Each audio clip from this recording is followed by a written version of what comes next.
23절까지 읽겠습니다. 사무엘이 사울에게 이르되 여호와께서 나를 보내어 왕에게 기름을 부어 그의 백성 이스라엘을 위해 왕으로 삼으셨은즉 이제 왕은 여호와의 말씀을 들으소서.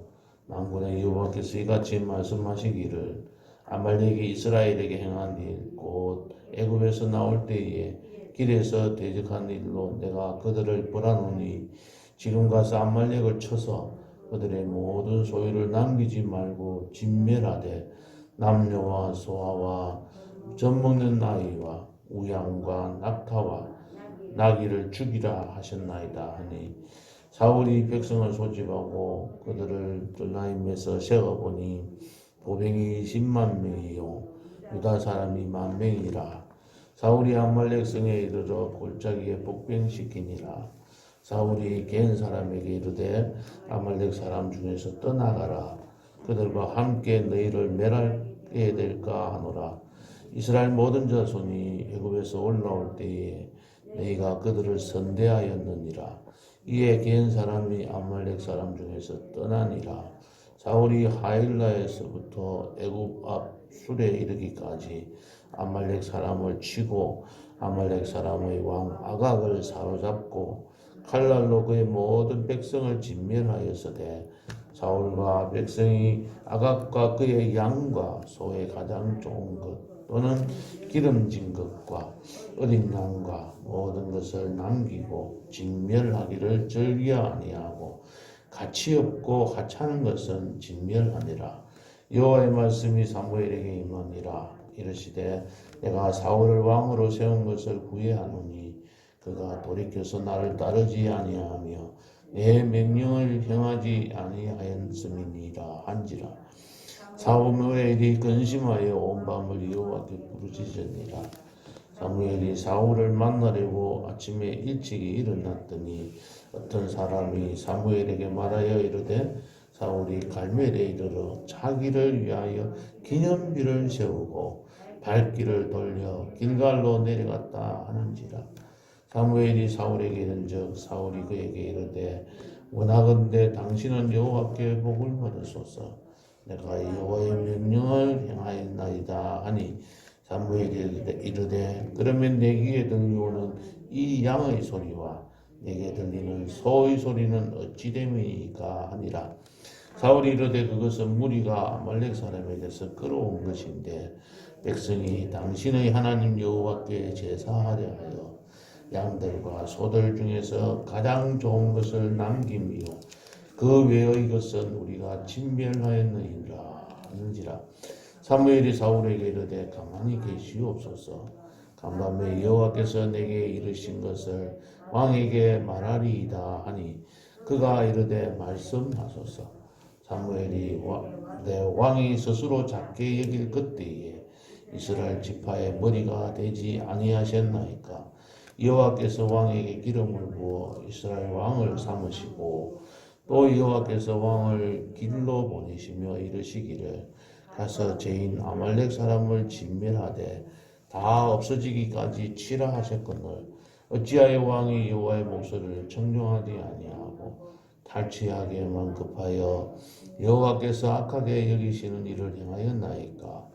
사울이 사무엘에게 이르되 나는 실로 여호와의 목소리를 청종하여 여호와께서 보내신 길로 가서 아말렉 왕 아각을 끌어왔고 아말렉 사람들을 진멸하였으나 다만 백성이 그 마땅히 멸할 것 중에서 가장 좋은 것으로 당신의 하나님 여호와께 제사하려고 양과 소를 끌어왔나이다 하는지라. 사무엘이 이르되 여호와께서 번제와 다른 제사를 그의 목소리를 청종하는 것을 좋아하심같이 좋아하시겠나이까. 순종이 제사보다 낫고 듣는 것이 순양의 기름보다 나으니 이는 거역하는 것은 점치는 죄와 같고 완고한 것은 사신 우상에게 절하는 죄와 같음이라.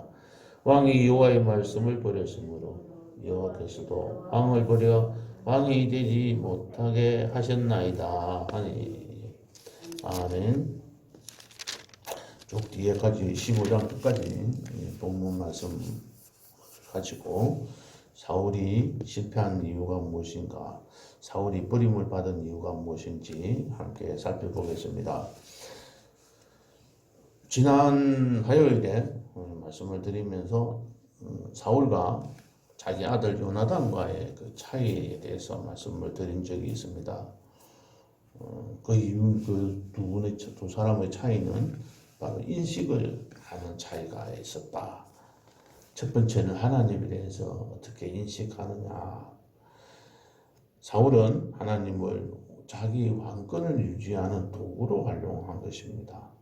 하나님께 영광을 돌리고 하나님의 능력을 믿고 하나님께 의지하고 나아가야 하는데, 하나님 중심으로 사는 것이 아니라 자기 자신의 욕구를 충족하는 도구로만 생각하는 것입니다. 그러나 아들은 그렇지 않았죠. 항상 하나님 할례받은 자기들과 할례받지 아니하는 민족들과의 그 자존심으로 하나님의 선택받은 사람으로서 하나님께 영광을 돌려야 하는데, 그 영광이 가려지는 것에 붕괴하면서 나가서 전투에 이기게 됩니다. 그러니까는 그 사람의 생각하는 것이 어떻게 생각하는지, 자기 자신에 대해서도 어떤 사람인지 내 자신이 어떠하다고 인식하느냐에 따라서 차이가 있고, 또 주변 상황이 힘들고 어려우면 그 어려움에 대해서만 자꾸 안 좋은 것만 생각하는 것이 아니라, 이 자기 아들은 안 좋지만 그러나 안 좋은 그 상황을 오히려 이용해서 절벽을 기어 올라가서 전쟁에서 싸워서 이긴 사실을 보았습니다. 그래서 우리들은 요나단과 같이 주변 상황에 대해서 현재 이 상황이 힘들고 어렵더라 할지라도 이 상황에서 돌파구를 찾아서 나아가야 합니다. 우리나라 속담에 하늘이 무너져도 솟아날 구멍이 있다고 말하는 그것도 우리 주변 상황이 어떠하든지 간에 그 상황을 어떻게 인식하느냐에 차이가 있는 것입니다. 우리의 삶에 있어서도 신앙생활도 이렇게 해야 되지만, 우리들이 이 땅에서 살아가는 날 동안 세상 사람들과 함께 살아가는 그 시간에 우리의 생각이 바르게 바뀌어지면 우리의 삶도 풍성해지고 또 하나님 앞에서 또 영광을 돌릴 수 있는 그런 삶으로 살아갈 수가 있습니다. 오늘 여기에서 본문을 보면 사무엘에게 또다시 힘들고 어려운 잘못된 길을 가게 됩니다. 그래서 오늘 이 말씀을 통해서 우리가 또 이 사울이 왜 실패하게 되었는지 그에 대해서 한번 더 살펴보도록 하겠습니다. 맨 먼저 보면 첫 번째로 생각할 수 있는 것은 기회를 놓쳤습니다. 하나님께서는 이 사울에게 왕위를 이제 버리겠다고 하셨지만 또다시 기회를 한 번 더 줍니다. 앞장에서 우리가 배울 때에 볼 때에 블레셋과의 전투는 어떻게 보면 자기들이 전투를 벌려서 일을 하였습니다. 내가 자기 자신의 어떤 능력을 과시하기 위해서 블레셋과 전투를 벌인 것이죠. 결국은 그 벌리놓은 일들에 요나단이 승리하게 되어서 그 결과는 좋아졌지만은 실질적으로 보면 그렇지 못한 점들도 많이 있습니다. 어쨌든 이 실패하고 어렵고 자꾸 안 좋은 일들만 생기는 이 사울에게 하나님께서는 한 번 더 기회를 주십니다. 어떻게 하셨습니까? 바로 이 아말렉 군인들을 진멸하라고 했습니다. 그들을 버리라고 했습니다. 그러니까 하나님께서 기회를 주신 것이죠. 블레셋과의 전쟁은 자기들이 일으켰지만 아말렉과의 전쟁은 하나님께서 명령하셔서 일으킨 전쟁입니다. 이들은 모세가 하나님의 이스라엘 백성들을 애굽에서 출애굽에서 나올 때에 그들이 대적한 일을 기억하시면서 하나님께서 이들을 물리치라고 했습니다. 이 아말렉 사람들은 에서의 아들인 엘리바스가 그의 첩 딥나하고 사이에서 태어난 그 아들의 후손입니다. 그들이 이 반석에서 나온 물을 차지하려고 같이 여기서 전쟁을 벌였습니다. 그래서 결국은 그때 기억나시는 거 있죠? 모세가 손을 들고 있으면 승리하고 모세가 손이 내려오면 지고, 그래서 아론과 훌이 양쪽에서 손을 들고 있음으로 인해 가지고 이 여호수아가 나가서 전쟁에서 승리하게 되는 그런 사건이 출애굽 17장에 나옵니다. 그때 하나님께서 모세에게 이것을 책에 기념하게 하고 여호수아의 귀에 이어서 들리게 해라. 그리고 내가 아말렉을 없이 하여 천하의 기억도 못하게 하리라 하시면서 이들을 영원히 대대로 싸우리라고 말씀하셨던 것들이 있습니다. 이때 그런데 400년이 지난 지금 와서 하나님께서 그것을 기억하시고 아말렉을 진멸하라고 말씀하시는 겁니다.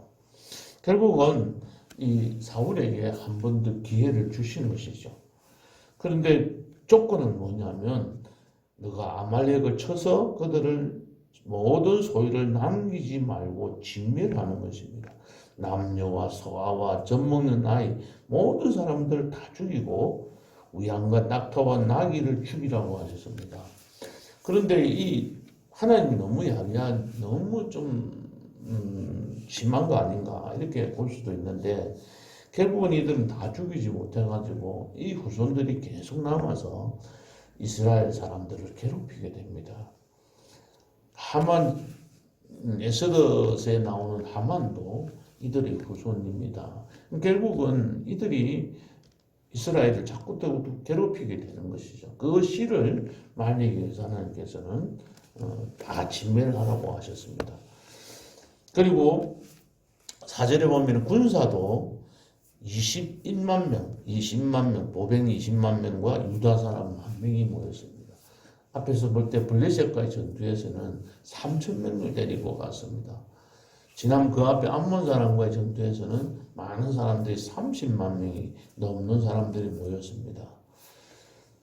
이처럼 하나님께서 이렇게 보병도 주시고 군인들도 모아주시고 전쟁을 하게 만들었습니다.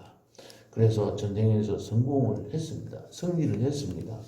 그런데 이들은 순종하지 않고 잘못을 저지른 것이죠. 그래서 하나님께서 주시는 기회, 이것을 놓쳐서는 안 됩니다. 그런데 이걸 보면 우리가 이런 생각을 해볼 수 있습니다. 아, 기회가 왔으면 우리 당연히 놓치지 말지 뭐 이렇게 생각할 수 있는데 우리는 기회를 놓칠 때가 많습니다. 왜냐하면 그것이 나에게 기회인 줄 잘 모르고 지나가 버릴 때가 있습니다. 하나님께서는 분명히 기회를 주셨는데 나는 그것이 기회인 줄 모르고 지나가 무지하기 때문에 그것을 놓쳐버리는 경우도 있습니다. 또 두 번째는 기회를 놓치는 이유가 준비되지 않았기 때문에 그렇습니다. 항상 나에게 기회가 오면 그 기회를 잘 선용해야 된다고 생각하고 지금 현재 내가 하고 있는 일들에 최선을 다해서 일하고 살아가야 하는데 그렇지 못하기 때문에 기회가 와도 잡지 못하는 경우들이 많이 있습니다. 어쨌든 사울은 기회를 놓쳤기 때문에 또다시 실패하게 됩니다. 두 번째로 생각해 볼 수 있는 것은 자신이 순종을 하기는 했습니다.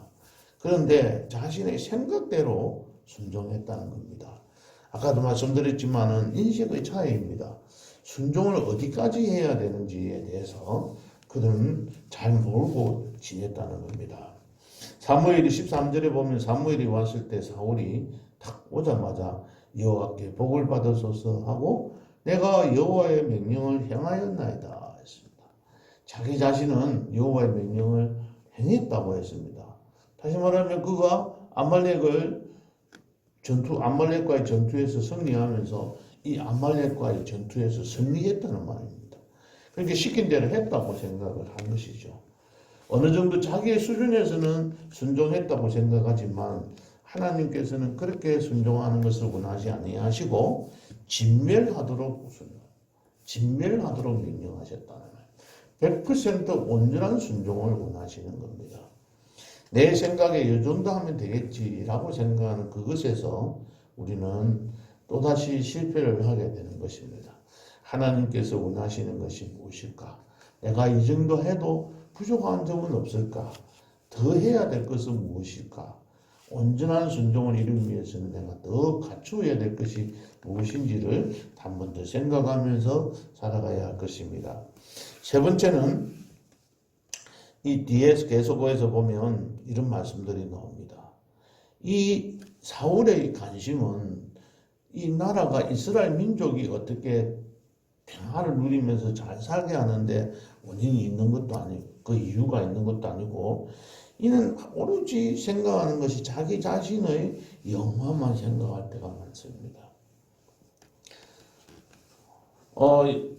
아각을 살려준 것은 무슨 이유인지는 정확하게 나와 있지 않지만 여기서 좋은 것들, 어린 양과 좋은 것을 남기고 진멸하지 않았다. 가장 좋은 것, 기름진 것, 또 이런 것들은 남겨둔 이유가 이런 데도 있습니다. 그 당시에 전쟁에 나가 있는 군사들에게 왕이 줄 수 있는 것은 전리품을 나눠주는 것입니다. 전쟁에서 성공을 하고 나면 승리를 하고 나면 그때 얻은 전리품들을 군사들에게 나눠줘서 격려하는 거예요. 그래서 이 군인들은 전쟁터에 나가 싸우는 겁니다. 지금 우리나라의 군인들은 국방의 의무가 있어서 그런 것이 없어도 나가서 전쟁터에 나가 싸워야 되는 상황이지만은 이 당시에는 국방의 의무가 있는 것이 아니라 이들의 전쟁터에 나온 군사들은 전쟁에서 이겨야 전리품을 많이 가져갈 수 있다고 생각하는 것이죠. 그래서 이 사울은 이들에게 나누어 줄 수 있는 좋은 것들을 이들에게 주려고 한 겁니다. 빈미는 명분은 여호와께 제사를 지내겠다고 하지만 실질적으로는 이들에게 전리품을 나눠줘서 백성들로부터 환심을 사기 위한 것입니다. 자신의 명예만 생각한 것이죠. 그리고 뒤쪽에서 15장 뒤에 읽지는 않았지만 계속해서 보면 24절에도 보면은 이 자기가 백성들을 두려워해서 그들의 말을 청룡하지 그들의 말을 들었다고 청종했다고 24절에 말하고 있고 그러면서 계속해서 말하니까는 이는 뭐라고 30절에서 보면 이런 말 내가 범죄하였을지라도 청하옵나니 내 백성들의 장로들 내 백성의 장로들 앞과 이스라엘 앞에서 나를 높이사 나와 함께 돌아가서 당신의 하나님 여호와께 경배하게 하소서. 자기의 체면 유지를 자기의 왕권 유지에만 오로지 관심이 있습니다. 이런 사람이 지도자가 될 수가 없는 것이죠. 우리들의 관심도 우리 자신들의 어떤 육체적인 욕구의 충족에만 관심을 가질 것이 아니라 하나님 나라를 건설하는 일에 하나님 나라를 확장하는 일에 주의 교회가 어떻게 영광을 돌리는 일에 주의 교회가 믿지 아니하는 이 이방 세상 속에서 살아갈 때에 어떤 유익을 끼칠 수 있는지 이런 데 대해서 초점을 가지고 우리의 삶의 목적을 두어야 합니다. 오로지 자신의 영혼만 생각한 이 사울과 같이 살지 말고 항상 그와 같은 사울과 같은 삶에서 돌이켜서 하나님을 바르게 인식하고 하나님 앞에 영광 돌리고 하나님의 백성으로서 우리가 어떻게 살아가야 되느냐만 초점을 맞추고 살아가야 할 것입니다. 마지막으로 생각해 볼 수 있는 것은 이렇게 잘못을 저질러도 아무리 큰 죄를 저질렀다 할지라도 하나님 앞에 회개해야 하는데 끝까지 회개하지 않고 뉘우치지 않고 자신의 영혼만 생각한 것이 그가 왕직을 이제 박탈당하게 되는 그러한 상황까지 이렇게 만들어갑니다. 우리는 이렇게 살지 않고 바르게 살겠다고 마음을 먹지만 이 땅에 살면서 우리는 바르게 할 수 있는 능력이 없습니다. 하나님 앞에서 온전하게 우리가 살아갈 수 있고 율법을 지킬 수 없는 사람들입니다. 그렇기 때문에 항상 잘못을 지적을 당할 때마다 우리가 예수님의 말씀대로 순종하지 못하고 의지하지 못하지만은 그때마다 하나님 앞에 회개하고 뉘우치고 하나님 앞에 잘못을 용서를 구하고 사죄함 받아서 이 땅에서 이렇게 사는 삶을 살아가야 합니다. 그럴 때에 하나님께서는 우리를 기뻐하시고 우리의 모든 삶을 지켜주시고 인도해 주실 것입니다. 그래서 늘 주님만 의지하고 순종하면서 주 안에서 즐겁고 복된 길을 살아가는 성도님 되시기를 주님의 이름으로 축복합니다. 기도하시겠습니다. 하나님 아버지, 오늘 사울왕이 실패한 이유들을 조목조목 찾아봤습니다. 그가 버림받을 수밖에 없는 상황에 죄성을 봅니다. 우리도 사울보다 나은 점이 하나도 없습니다. 부족합니다. 연약합니다. 기회가 와도 기회를 잡지도 못하고 기회를 놓쳐버리기도 하며 내 생각대로 순종하고 살아가기도 하고 하나님 앞에 영광 돌리기보다도 내 자신이 육신적으로 잘 되는 일에만 관심을 가지고 살아가는 저희들입니다.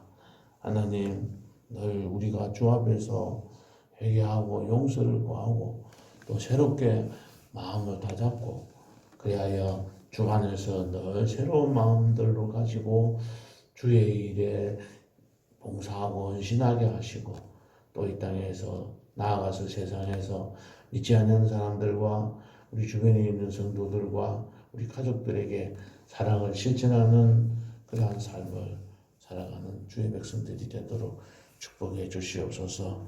예수님의 이름으로 기도하옵나이다. 아멘.